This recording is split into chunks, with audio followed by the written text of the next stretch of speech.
Suppose x and y have the following joint density, okay, where C is some positive constant and where cal A represents that domain. Okay, so we are tasked with finding the conditional distribution of x given y. So first of all, let's understand exactly what this domain looks like. So if I draw a picture over here, we know that x and y are both positive. So I'm only drawing this first quadrant. Now I know that x plus y must be less than 1. So where's the boundary of that region? Well, it's where x plus y equals 1.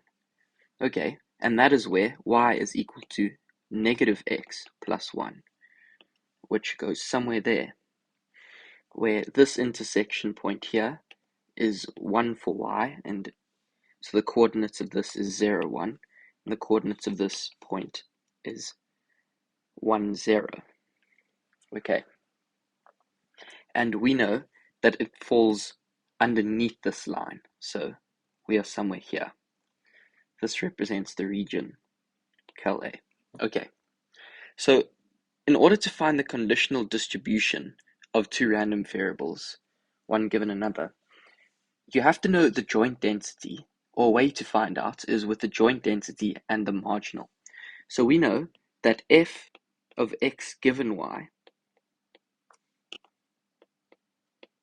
must be equal to the joint over the marginal that we are conditioning on, which is y. So the marginal distribution of y. Okay, so we know the joint distribution, but we don't know this marginal distribution. So let's try and find that. So fy of y is going to be equal to, now we're going to integrate over the joint distribution, but over the entire domain of the other variable, which will essentially eliminate that variable and will just be left with the marginal distribution of y. So if we integrate over the entire domain of x, we end up with y. So what is the entire domain of x? So if we look at these inequalities here, we can remanipulate that inequality to be x being less than 1 minus y. We simply subtracted one y from both sides. And then we also have this inequality of x being greater than 0. Now the intersection of those two inequalities is x ranging from 0 to 1 minus y. Okay, so we're going to integrate over the domain of x, which is 0 to 1 minus y. So integrating 0 to 1 minus y, and we're integrating the joint density, or the joint probability density function, joint PDF, which is this function given over here. So we say cxy, and it's on that interval which we've already taken into account with our bounds here, so we don't have to include this identity function. Okay, so it's that or the indicator function, and then we're integrating in terms of x. Okay, so, and please note, we take integrating in terms of x, not y. We want to integrate x out of this density, of the joint density. So we're integrating with respect to x, and then x becomes our constant afterwards, and y is the variable thing. Okay, so the point of integrating over the other variable is that now you cover all the values that that variable can take on. So we only left with a density function in terms of the variable that we're looking at, which is y in this case. So when we integrate over this, c and y are constants with respect to x. So we can take that out the integral. And then we're integrating just over x, which is x squared over 2.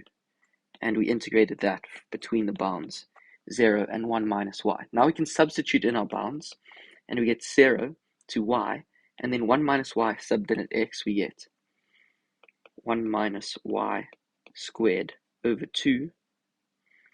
And then we subtract this expression evaluated at 0, which is just 0.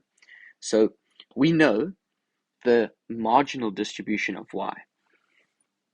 But what are the bounds for this marginal distribution? Well, we clearly can see that y ranges between 0 and 1. Okay, and it's not a function of x, so we don't include x in this. All right, so we have our marginal distribution of y, and we have our joint distribution of x and y. Now we can try and find the conditional distribution. So we then say f of x given y is equal to the joint distribution, which we said was cxy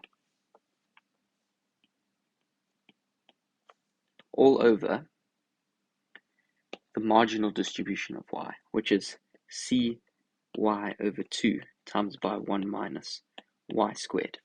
Okay, now that c and that c will cancel, that y and that y will cancel, and we'll be left with, and that 2 can go into the numerator, so we'll have 2x over 1 minus y squared.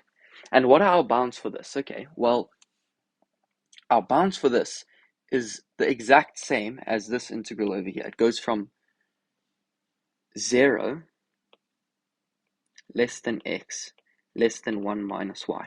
And the reason this is the case is because we are finding a distribution of x. So our range must be of x, but it's given y. So our bounds take into account y. Okay, so we have solved now the first part of this question, part A, to find the conditional distribution of x given y. Let's go ahead now and find this expectation of x given y. Okay,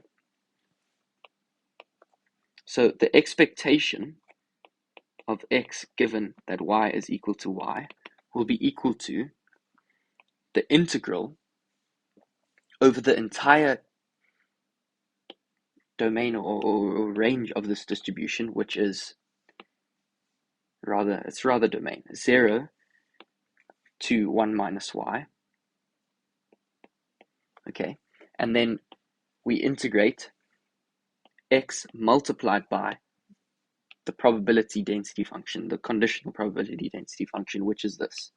So times by 2x over 1 minus y squared. And I hope you see we got those bounds from our conditional distribution.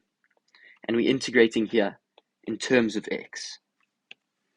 Okay, so if we simplify what's inside here, we go from 0 to 1 minus y of 2x squared over 1 minus y squared, and then we're integrating in terms of x. Okay, and then integrating this x squared, everything else is a constant here. So this 2 over 1 minus y squared is a constant. So we can take that out. And we're just integrating x squared.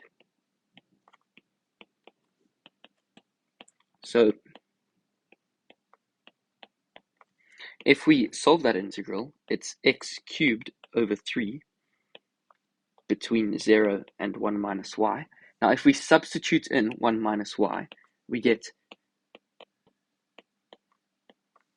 1 minus y cubed over 3. And then when we substitute in at 0, this becomes 0. So we can forget about that. Now, 1 minus y squared cancels with 2 of those. So we're just left with 2 over 3 into 1 minus y as our final expectation. And we've solved both questions. So I hope you found this video interesting and useful. And if you did, please don't forget to leave it a like and subscribe to the channel. Thank you.